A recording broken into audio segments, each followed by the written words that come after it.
Bismillah, Assalamualaikum dari Mas Dioseta, keris Benggolo Ireng. Sumpah itu harus dipenuhi, bahkan bila ratusan nyawa yang menjadi bayarannya. Ini dia selengkapnya di Fakta Sejarah.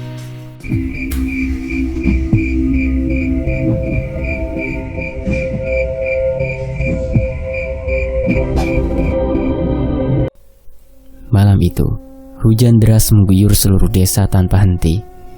Kilatan petir menggelegar sesekali memendarkan cahaya ke dalam rumah melalui jendela. Aku terbangun oleh sebuah mimpi aneh yang sulit untuk kujelaskan. Sebuah mimpi yang menunjukkan bahwa Bapak, Ibu, dan Mbak Yu datang kepadaku dalam wujud pocong dengan wajah yang sudah membusuk dan penuh dengan belatung. Aku memutuskan untuk keluar dari kamar dan mengambil segelas air putih dari pawon untuk menenangkan diriku. Anehnya, suasana rumah kali ini benar-benar berbeda dari biasanya. Bukan lampu-lampu bohlam kuning yang biasa menerangi ruangan-ruangan saat malam, melainkan malah lilin-lilin yang dipasang secara teratur yang terlihat menerangi ruangan. Tidak hanya itu, aku mencium bau kemenyan dan aroma kembang seperti yang sering kurasakan di pemakaman. Bapak, Ibu, aku mencoba memanggil kedua orang tuaku dengan suara yang gemetar untuk mencari tahu apa yang sedang terjadi di rumah ini. Sayangnya, hanya suara kilatan petir yang kembali menjawabku. Aku terus berjalan mencari tahu hingga terhenti di ruangan belakang. Ada sebuah pintu di sana. Sebuah pintu yang aku tidak pernah tahu bahwa pintu itu pernah ada. Dulunya posisi itu selalu ditutup oleh lemari jati besar dan megah dengan ukirannya yang menawan, yang sekarang sudah berpindah tak jauh dari posisi sebelumnya. Sementara itu, aroma kemenyan tercium semakin jelas dan lagi cahaya terang dari beberapa lilin juga terlihat di sana. Sebuah perasaan yang aneh menyelimuti pikiranku, namun aku masih ingin memastikan apa yang sedang terjadi di rumah ini. Mimpi, ini pasti mimpi. Setidaknya itulah harapan yang kurasakan saat memasuki ruangan ini, karena sudah pasti aku akan sulit mempercayai apa yang kulihat. Di ruangan itu, ibu tergantung terbalik tanpa sehelai benang pun dengan darah yang tidak berhenti mengalir dari setiap lukanya. Aku mencari keberadaan wajahnya, namun saat kutemukan, bola matanya sudah tidak lagi ada di tempatnya. Di sebelahnya juga tergantung jasad Mbak Yu, kakak perempuanku dengan nasib yang sama, dengan darah yang menggenang di bawahnya. Dan orang yang melakukan itu adalah Bapak. Bapak berdiri di hadapan Ibu dan Mbak Yu dengan tawa terselak-selak yang terdengar aneh, bersama darah yang membasahi hampir seluruh tubuhnya. Di belakangnya samar-samar terlihat sosok makhluk besar dengan wajah yang sama sekali tidak menyerupai manusia. Sesosok makhluk bermata besar dengan taring yang panjang, jauh melebihi mulutnya sendiri, sedang menjilati darah di tubuh Bapak. Kulitnya hitam gosong bersama kuku yang tajam dan lidah yang menjulur seolah tidak mampu tersimpan di mulutnya. Saat itu, aku tidak mampu bergerak dengan semua pemandangan yang tersaji di hadapanku. Terlebih lagi, kejadian itu disaksikan oleh berbagai makhluk tak kasat mata yang memenuhi ruangan. Semua makhluk yang selama ini hanya sering ku dengar dalam cerita ataupun bualan seseorang kini terpampang jelas di hadapanku. Makhluk berlilitkan kain kafan penuh noda darah, hantu perempuan yang melayang di sudut ruangan, hingga setan kakek tanpa wajah yang menyaksikan sambil merayap di dinding. Aku kembali menatap kepada Bapak. Raut wajahnya saat itu seolah terlihat bahwa ia adalah bagian dari sekumpulan makhluk-makhluk di situ. Dan saat salah satu dari mereka mulai menatapku, aku merasa nyawaku dalam bahaya.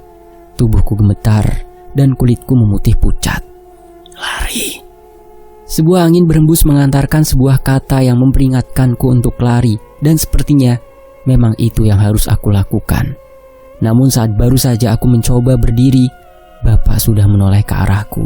Di tangannya tergenggam sebuah keris. Iya, sebuah keris berwarna hitam dengan ukiran emas yang indah. Sayangnya, keindahannya sudah sangat ternodai oleh darah ibu dan Bayu. Di tengah kebingunganku, angin dari badai di luar menghempaskan pintu rumah hingga terbanting terbuka dengan keras. Sekuat tenaga, aku berlari ke arah pintu itu, ke arah hujan badai petir yang sudah semalaman mengguyur seluruh desa. Indira, tunggu. Ini bukan Bapak. Terdengar dari belakang suara bapak yang berbicara dengan suara gemetar. Aku sempat ragu untuk berlari, namun sayup-sayup aku mendengar suara dari ruangan itu. Bunuh anak itu juga. Semua harus mati. Jangan ada yang tersisa. Suara itu terdengar bergantian, seolah memaksa bapak untuk membunuhku. Lari dan jangan berhenti hingga hujan reda. Suara angin tadi terdengar lagi, dan kali ini aku memantapkan diri untuk berlari ke dalam derasnya hujan meninggalkan bapak di tempat itu. Sesekali terdengar suara sosok yang mengejarku, namun aku tidak peduli. Aku berlari dan terus berlari. Di tengah kelelahanku, samar-samar aku menyaksikan puluhan sosok makhluk tak kasat mata memandangiku dari setiap sudut-sudut desa. Namun aku teringat akan suara berbisik tadi dan terus berlari hingga hujan ini berhenti. Semua ini jauh di luar akal sehatku. Baru saja semalam aku, ibu, Mbak Yu, dan bapak makan malam bersama dan menghabiskan waktu untuk bercerita. Dan saat ini semua berubah seperti neraka. Apa yang berubah bapak hingga sampai seperti itu? Sebuah keris. Ya, di genggaman bapak ada sebuah keris yang memancarkan kekuatan hitam. Aku teringat sebuah kejadian di mana kedua pamanku memperebutkan kepemilikan keris yang digenggam oleh bapak. Sebuah keris warisan keluarga kerajaan yang turun-temurun. Entah bagaimana ceritanya, selalu dimiliki oleh keturunan keluargaku.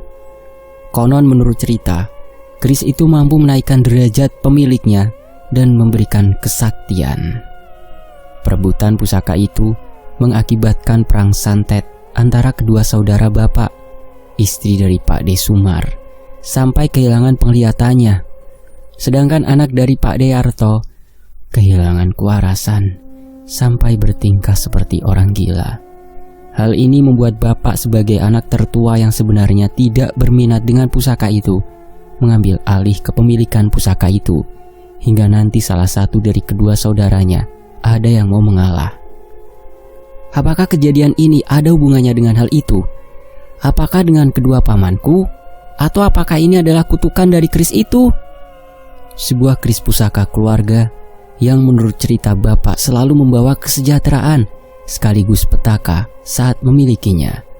Sebuah keris pusaka dengan ukiran yang indah, namun kekuatan hitam yang tidak pernah berhenti terpancar setiap ia terlepas dari warangkanya. Sebuah keris yang kami sebut dengan nama keris Penggolo Ireng.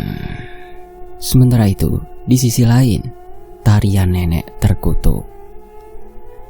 Keris Ndoro Songgo Kolo sampun bangkit. Banjir darah sudah tidak bisa dihindari.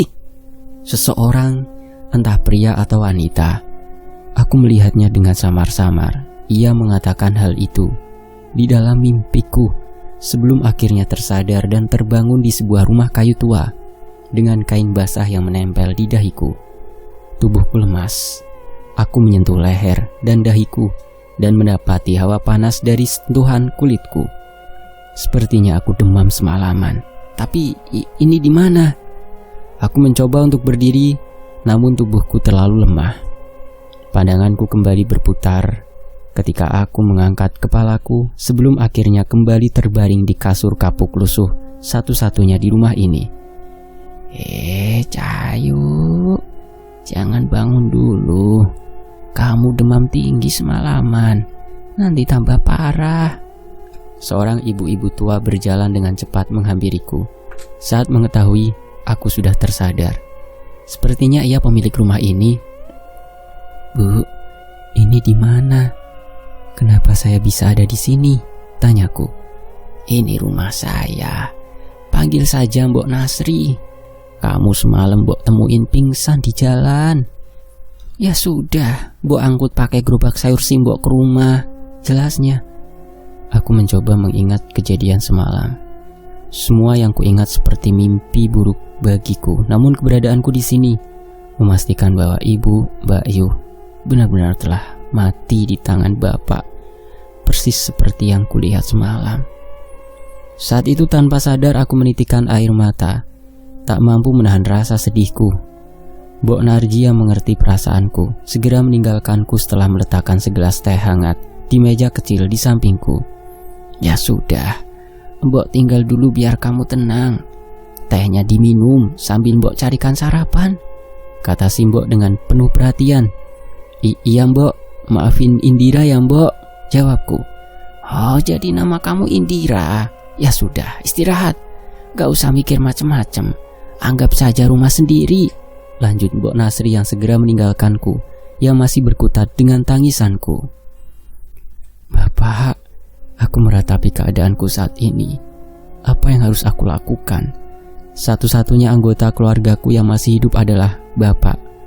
Tapi dialah yang membunuh Ibu dan Mbak Yu, Pak Desumar dan Pak Deharto. Entah apakah mereka masih waras, atau malah mereka langsung bermasalah kejadian semalam.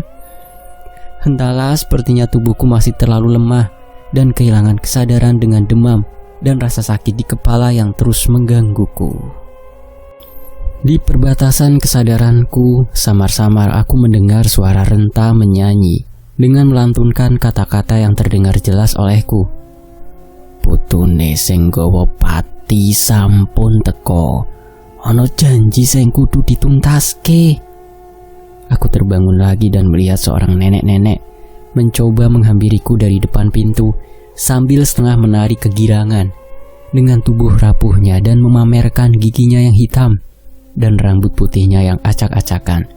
"Sewu jiwa boten cukup muaske ndara Gusti. Ora ana ilmu sing iso ngalahke bala tentara ndara Gusti." Nyanyian itu terdengar asal-asalan, namun keberadaan nenek yang menari mendekat ke arahku membuatku histeris dan berteriak sekuat tenaga hingga terdengar suara pintu terbanting dan sosok nenek itu menghilang dari pandanganku. "Ya ampun, Duk, kamu kenapa?" ucap Mbok Nasri yang muncul menghampiriku dari luar setelah mendengar teriakanku. "Ada nenek-nenek, Mbok, giginya hitam, rambutnya acak-acakan. Dia menari masuk ke rumah sambil nyanyiin lagu yang seram," ucapku ketakutan. "Mana? Ora ono, gak ada," balas Mbok Nasri sambil menoleh ke segala arah di rumahnya sembari memelukku. Memang ucapanku terdengar cukup aneh, tapi aku benar-benar melihat keberadaan nenek itu. Mungkin mimpi buruk. Kalau demam, memang biasanya mimpinya aneh-aneh, kata Mbok Nasri. Aku mengangguk. "Iya Mbok, mungkin mimpi buruk," balasku yang tidak mau membuat Mbok Nasri menjadi lebih khawatir. "Ya sudah, makan dulu ya. Mbok masak soto, makan yang banyak, biar ada tenaga dan cepat sembuh," ucap Mbok Nasri. Sekali lagi aku mengangguk mengiyakan dan menerima semangkuk soto masakan Mbok Nasri. Aku memandang masakan yang diberikan kepadaku. Hanya semangkuk soto dengan lauk ceker yang sangat sederhana, sangat jauh dari masakan yang biasa dihidangkan di rumah oleh ibu. Namun saat kembali melihat kondisi rumah ini, aku tahu dengan pasti ini adalah hal terbaik yang bisa disuguhkan Mbok Nasri padaku. Saat sudah mendapat tenaga yang cukup untuk berdiri, aku memaksakan tubuhku untuk melangkah keluar menghampiri Mbok Nasri yang sedari tadi terlihat sibuk di luar. Sebuah desa kecil yang cukup ramai. Warga desa terlihat berlalu lalang dengan kepentingannya masing-masing. "Mbok, cucunya?" tanya seorang ibu yang sedang asyik memilih sayuran yang digelar oleh Mbok Nasri di meja kayu yang sudah rapuh di depan rumahnya.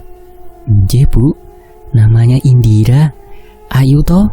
ucap Mbok yang menoleh sekilas ke arahku. "Iya Mbok, wajar kok, banyak juga Ayu," balas ibu itu yang segera menyelesaikan belanjanya dan meninggalkan kami dengan melemparkan senyuman. Aku membalas senyuman ibu itu dan menghampiri Mbok Nasri. "Aku bantuin Mbok," ucapku yang segera menghampiri Mbok Nasri. "Gak usah repot-repot, Mbok udah biasa. Memangnya kamu sudah sehat?" tanya Mbok Nasri. Aku mengangguk sembari mengambil kantong kresek yang tergantung di bawah meja dan membantu pembeli memasukkan belanjaannya yang telah dihitung oleh Mbok. "Matur nuwun ya Mbok, maaf sudah ngerepotin. Nanti kalau sudah benar-benar sehat, Indira langsung pamit ya Mbok," ucapku yang merasa tidak enak sudah merepotkan Mbok yang menolongku. "Ya ampun Dok, jangan buru-buru. Kamu tinggal di sini dulu juga ndak apa-apa. Mbok tinggal sendirian, malah seneng banget kalau ada yang nemenin," kata Mbok sambil mengelus-elus punggungku. Aku menatap mata Mbok Nasri dan melihat kekecewaan dari matanya saat aku mengucapkan kata pamit tadi. Sepertinya Mbok benar-benar senang ada yang menemaninya di rumah. Benar tidak apa-apa Mbok?" tanyaku dengan suara yang gemetar saat teringat bahwa aku tidak tahu harus kemana setelah ini. "Benar, sudah tinggal di sini saja dulu. Tapi ya mohon maaf, rumah Mbok begini adanya, malah lebih pantas disebut gubuk," jawab Mbok. "Gak masalah Mbok, kalau boleh saya izin tinggal di sini sampai saya tahu harus kemana," ucapku. Mbok menatap ke arahku dan sekali lagi mengelus punggungku. "Iya Nduk, anggap saja rumah sendiri. Mbok gak tahu masalah apa yang kamu hadapi, tapi kamu bebas tinggal di sini selama apapun," balas Mbok dengan wajah yang penuh perhatian. Lewat tengah hari, dagangan si Mbok sudah habis terjual dan hanya tersisa sayur-sayur yang tidak layak untuk dijual. Memang sedikit lebih lama daripada pedagang sayur yang berjualan di pasar. Tapi katanya Mbok lebih nyaman berjualan di rumahnya agar tidak perlu mondar-mandir. Mbok mulai memilih bagian-bagian sayur yang masih bisa dimakan dan mempersiapkan tungku dan kayu bakar yang ada di pawonnya. Aku cukup kaget. Saat ini masih ada yang menggunakan kayu bakar untuk memasak, padahal kompor gas dan kompor minyak sudah dijual murah di pasar. "Sudah Nduk, biar Mbok saja yang masak. Kamu istirahat dulu saja atau jalan-jalan keliling desa. Siapa tahu bisa menjernihkan pikiranmu," ucap Mbok. Benar juga, mungkin aku bisa menjernihkan pikiranku sambil mencari tahu di mana aku saat ini. "Ya wis Mbok, aku pamit dulu ya. Hati-hati, kalau nyasar tanya saja rumah Mbok Nasri." "Iya Mbok." Aku berpamitan dan segera berjalan meninggalkan rumah yang sepertinya terlihat paling tua di antara rumah-rumah lain di desa ini. Sebuah desa dengan bangunan yang berjajar cukup padat, namun beberapa warga masih memiliki lahan untuk kebun sayuran dan memelihara ayam dan kambing. Walaupun di tengah hari, desa ini masih terasa cukup nyaman dan tidak terlalu panas. Mungkin karena masih banyaknya tumbuhan besar di setiap bagian desa ini. Dan lagi ada sebuah hutan di belakang desa yang membuat pemandangan desa ini terlihat sangat sejuk. Desa Wadirejo tertulis di sebuah gapura pintu masuk desa sebagai penanda nama desa tempatku berada saat ini. Aku berjalan cukup jauh hingga menemukan beberapa desa di sekitar desa Wadirejo yang ternyata tidak terlalu jauh dengan desa lainnya. "Mbak bukan orang desa sini ya?" Tiba-tiba terdengar suara seorang anak laki-laki bersarung yang sedang menuntun sepedanya yang penuh dengan rumput pakan ternak. Bukan, saya cucunya Mbok Nasri," jawabku. "Oh, Mbok Nasri. Aku kok baru tahu kalau Mbok Nasri punya cucu ayu ya," balasnya. Aku hanya membalas dengan senyum. Lagi pula aku harus membalas apa ucapan iseng dari seorang anak desa yang kebetulan lewat. "Ya wes Mbak, kalau mau butuh apa-apa mampir ke rumah saya saja di Gang 7 yang ada kambingnya. Pasti saya bantu," ucap bocah itu yang ternyata ramah, tidak seperti prasangkaku barusan. Oh iya, kalau sudah malam jangan main ke hutan ya. Katanya kalau malam di sana ada nenek-nenek yang mukanya serem. Ucapnya yang segera pergi meninggalkanku tanpa menjelaskan maksudnya. Nenek? Saat itu juga aku teringat sosok nenek yang menari memasuki rumah Mbok pagi tadi. Seketika perasaanku menjadi tidak enak. Angin dingin bertiup menghembus ke leherku. Saat itu juga aku memutuskan untuk kembali ke rumah. Mbok, aku mulai, ucapku sembari masuk ke dalam rumah yang sudah dipenuhi aroma masakannya menggoda. Wah, sop ceker ya Mbok, ucapku yang mencoba menebak aroma hidangan yang disiapkan si Mbok. Iya, ini sebentar lagi matang. Sana mandi dulu, Mbok udah nyiapin air panas, sambut Mbok yang masih terlihat sibuk di pawon. Iya Mbok, matur nuwun, balasku yang memang sudah merasa gerah setelah beberapa kali melewatkan waktu mandi karena sakitku tadi. Di kasur, aku sudah melihat sebuah kain jarik dan handuk yang sudah disiapkan oleh Simbo. Dari benda ini aku bisa menyimpulkan bahwa kamar mandi Simbo merupakan bangunan semi permanen dengan beberapa bagian yang terbuka. Jadi, aku harus mandi sambil tetap menggunakan jarik ini. Ini seperti saat aku mampir ke rumah Mbah saat aku kecil. Aku segera mengenakan jarik dan memasuki kamar mandi Mbah di belakang. Rumah yang hanya terbuat dari papan dengan lantai semen yang sudah berlumut. Di sisi temboknya ada keran dan sebuah kendi tanah liat untuk menampung air. Di atasnya menggantung lampu bohlam kuning yang menyala redup.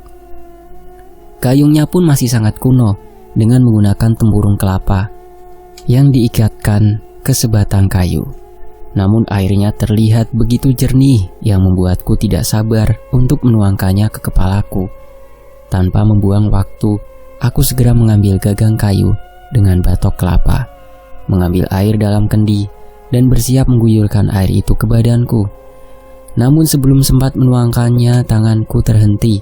Sayup-sayup aku mendengar suara alunan suara seseorang yang bernyanyi kidung Jawa dengan suara yang aneh. Aku mencoba tidak memperdulikannya dan mulai membasahi badanku dengan air yang cukup menyegarkan.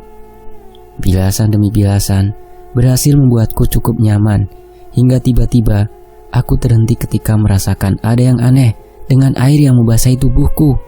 Aku membuka mata dari guyuran air yang kutuangkan ke atas kepalaku, dan tiba-tiba seluruh tubuhku sudah dipenuhi dengan cairan merah menyerupai darah dengan bau yang sangat anyir. Bukan air mandi yang seharusnya aku ambil dari kendi tadi. Seketika aku merasa sesak nafas dan terus mengucap doa untuk menenangkan diri dan mencoba berjalan meraih pintu keluar. Namun entah mengapa, pintu itu tidak bisa terbuka, walau kayu ganjalan sudah kubuka. "Mbak, tolong Mbak!"